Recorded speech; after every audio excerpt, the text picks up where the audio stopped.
Hello, good peoples, and welcome to Sector 6, namely the re-recording of Sector 6 on account of the original recording being lost. So, we join Ichi reflecting on the fact that Asher attacked her. And also, she's lost contact with Dan. Let's go make re-contact with him. I'm playing this in single sector mode, which has started me out with all the levels I could have at this point. So I'm just going to pump him into health. And then some to crack. Also, I am significantly tougher than I reasonably should be, considering. Yeah, I'm not sure what difficulty it defaults me to, but I suspect it's not extreme.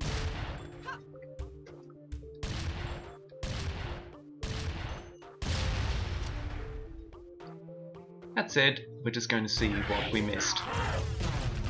And what we missed was a whole lot of fighting between the Taisen and the Komato. And me somehow failing to duck a missile. That was cunning of you.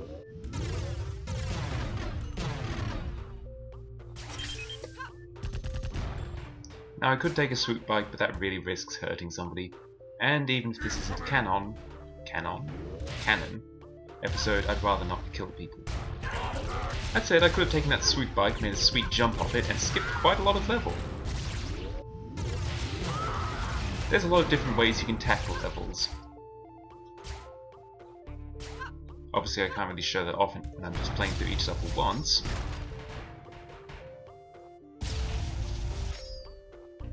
Quick guide to what the shock splinter here does. In this alternate universe I have no points in Taisen or Komato, so I can't pick it up. And meet what should have been the first assassin of the game. Apart from Asher. Yeah, this is not extreme difficulty. That assassin is moving way too slowly.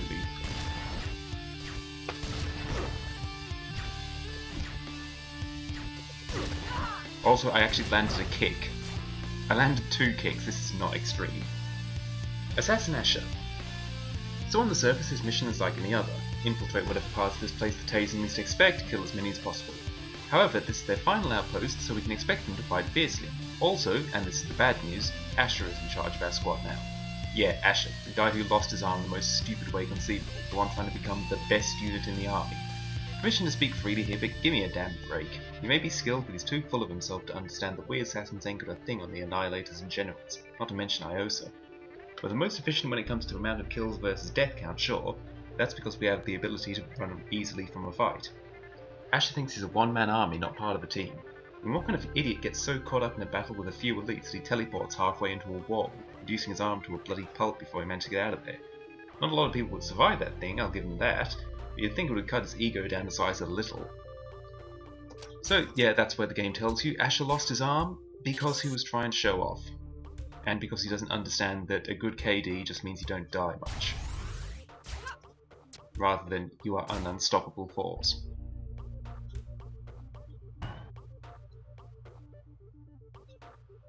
Kaboot. Kaboot. Oops. Me good at hack.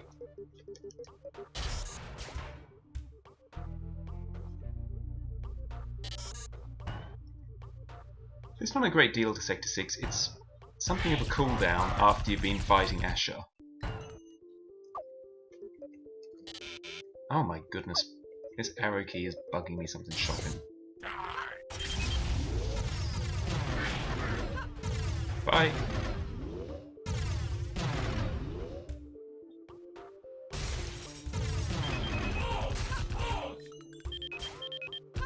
Oops.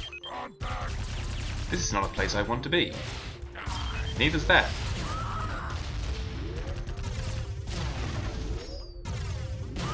Ah! Down! Hey, is there any cooldown here? It was kind of shooty up there. I say this sector's a cooldown and then we see all this. You know, this still marks as one of the less tense sectors. Know that I'm not dead despite everything I've been doing. Although it helps I've got far more health than I normally did.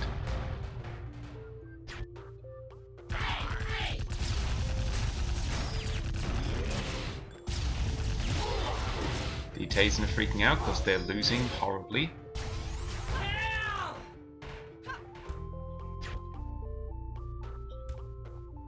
Oh, I don't think we've seen one of these because it might be because I'm playing on Extreme, but that thing there is a random power run. I automatically tech damage. Basically, I've explained what teching is multiple times.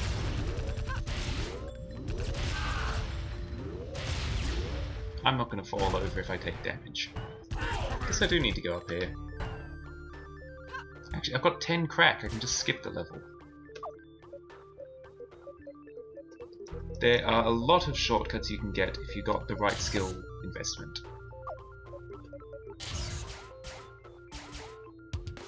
You're really not missing much though.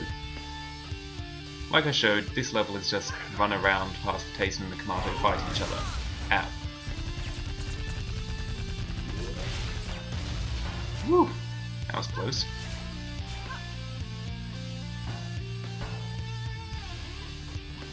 Investing my skill points isn't terribly important, considering. Aha! See that poster up there? If I had a very specific weapon... Jesus Christ. I think it's the Velocithor? Might be the CFIS. I could break those crates there.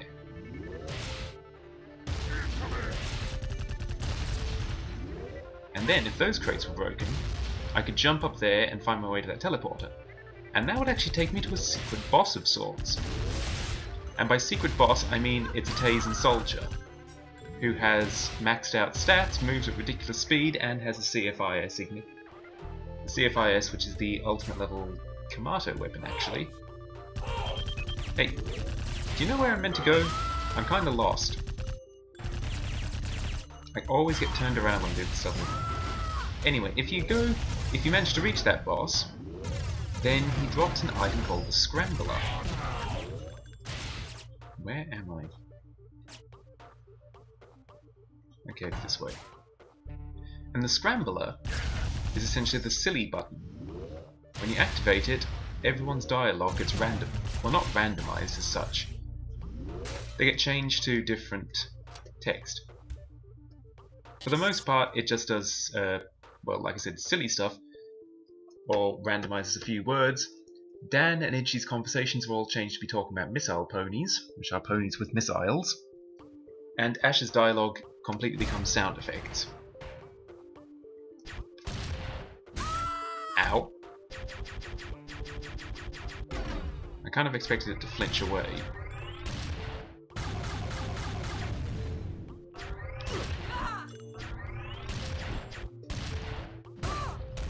That was dumb. Yeah, I can't take it seriously when it's not extreme difficulty. Right, here's a thing I accidentally missed. On account of losing the recording. Meet Hero Core. Uh-oh. This is an implementation of another game that Daniel Romar made called Hero, except in 3D, sort of. Or rather, this is Hero Core 3D. Hero Core is the game. Hero Core proper is actually sort of a little Metroidvania thing. It's extremely good, by the way, and I recommend you play it. I need to be behind cover when that lighthouse beam in the background comes round. Die. Oh, not me. Music is really catchy. Okay, let's actually get you dead this time. One interesting thing is that this game doesn't use the graphics processing in any fashion. There's not actually any graphics, this is all being drawn by the computer via mathematical calculations. Or something like that. I didn't actually understand the explanation, but apparently it's impressive. Or at least it's a silly thing that he managed to make happen. I don't know enough about computers to know if I should be impressed or not. It's quite a fun little minigame. And since I'm assuming you're watching this after watching Sector 7, which I previously recorded, as Vitalica pointed out, there are actually 190 levels of this.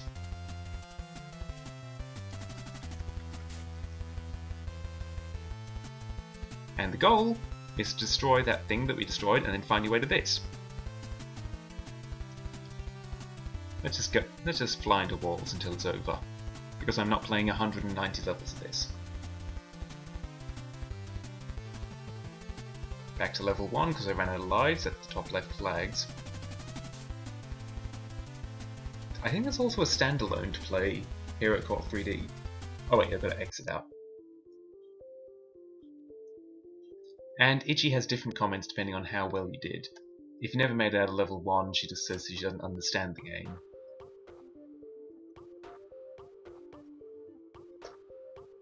Bit of a freak out about me, and also an explanation about ternary, the Kamato numbering system. It's just base 3. I said it was base 4 before, my bad. Okay, the Taisen, they're Kamato who question the extreme genetic engineering that had turned them into mockeries of nature and the ambitions of the Imperial Army, and modified their appearance to more closely resemble what they looked like before their ancestors left Origin. As the number of Taisen grew, we came to be called a race entirely separate from Kamato. While we were never accepted into their society and had to fend for ourselves, they at least offered us supplies, equipment, and even nanotechnology. We've always been seen as parasites, but never turned to violence. Even in our prime, the Kamato outnumbered us 100 to 1. What was once an insignificant rebellion was soon an enormous movement struggling to coexist with our oppressors, and their hate was growing. Everyone lived in fear of the Kamato deciding to cleanse themselves of our subculture of empire haters. And an overview of how the Alpha Strike works. The lighting display on the clouds, we saw that in the intro cutscene. The Kamato total annihilate all life and permanent contamination of the atmosphere. The Taisen made a less powerful version which lets you colonize the planet afterwards. Those still basically wiped out humanity. Come here! Bye! Let's see if I can pull this off.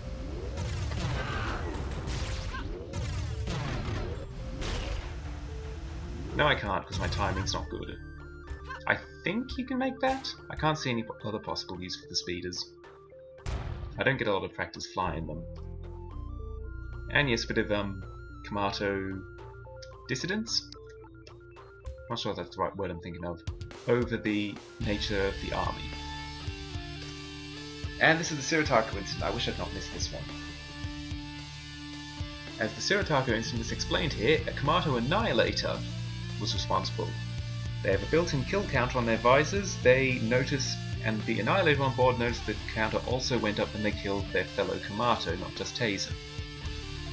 It subsequently died of its injuries after killing all 270 others on the ship. This is a log from Asher, who says that there's a human working with the Kamato, and who has been advising the human anomaly.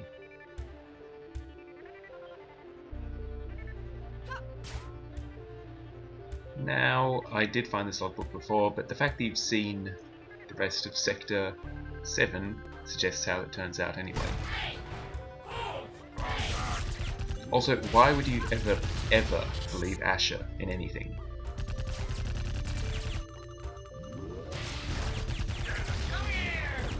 Okay, that was funny.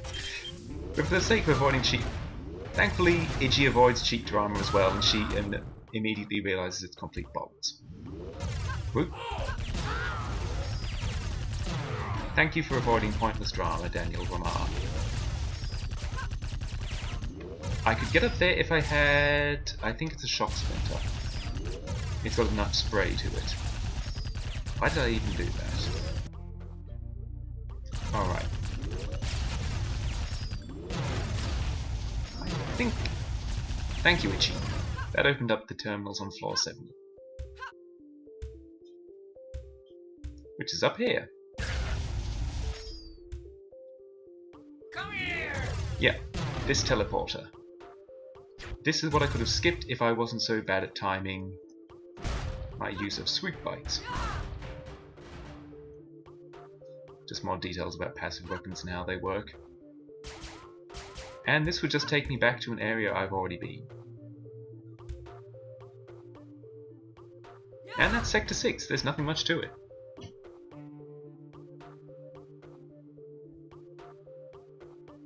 This seems to imply that I'm a killer. I don't know if I accidentally killed someone this level or if single sector play just assumes that you have been killing people. And yes, Itchy comments on whether or not you found that logbook.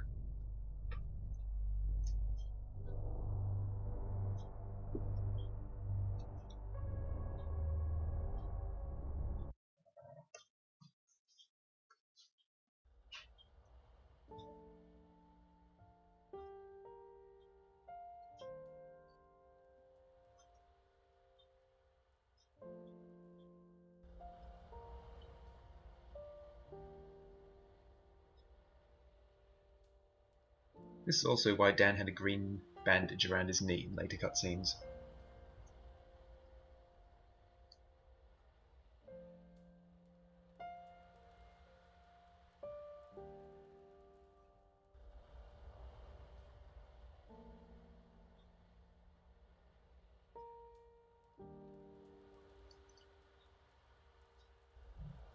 Yep, bit of dialogue change here. This is assuming that Itchy is a killer. This wasn't quite what the dialogue was like back in the original playthrough.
I think this dialogue is different. Pacifist Itchy isn't really the I'll make them pay type.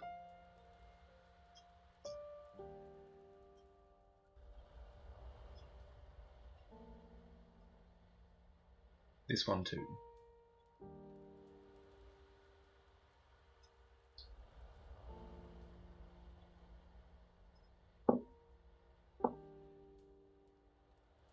And of course this one varies depending on whether you found the logbook or not. I'm not sure if it just chops this end of the cutscene off entirely.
And that was Sector 6.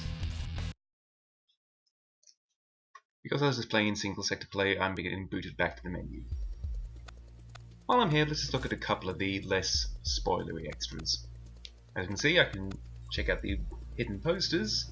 I've found all of them, but I won't show them off quite yet.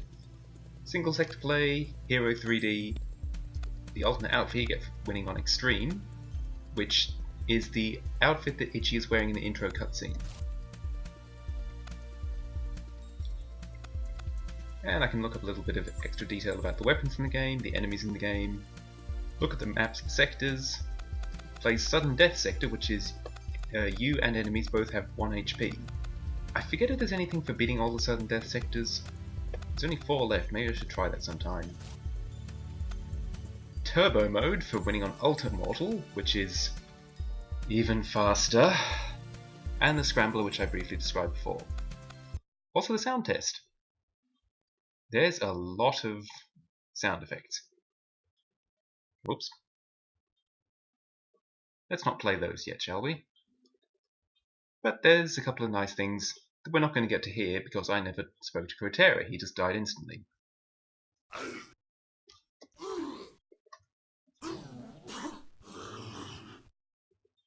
Hold still! You can't hide! Try to stop this! The strong prevail, anomaly. Your race's history. And now you know what Crotera would have sounded like. Also, Ash's voice quotes. Just die!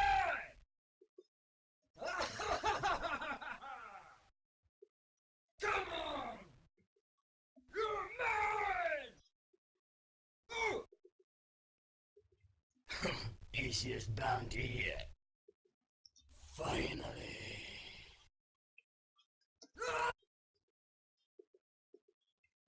Pro? Oh, the Sentinel. The others are a little spoilery because we haven't actually encountered those yet. But yeah, just the general, all the quotes. In fact, let's just look at the other ones that I don't think we're going to get to hear. Ichi should have her speaking quotes. Nope. Damn it. No. I'm sorry. Because I'm not going around killing, this is what it would sound like if a pacifist kills. I'm sorry. And if I start killing enough people that she doesn't care anymore, Die! You die. Yeah! Oh yeah? I have no idea when those play. In any case, thank you for joining me. That was Sector 6. I'm sorry I lost it, and this playthrough is going to go up in such an odd order. Catch you all next time.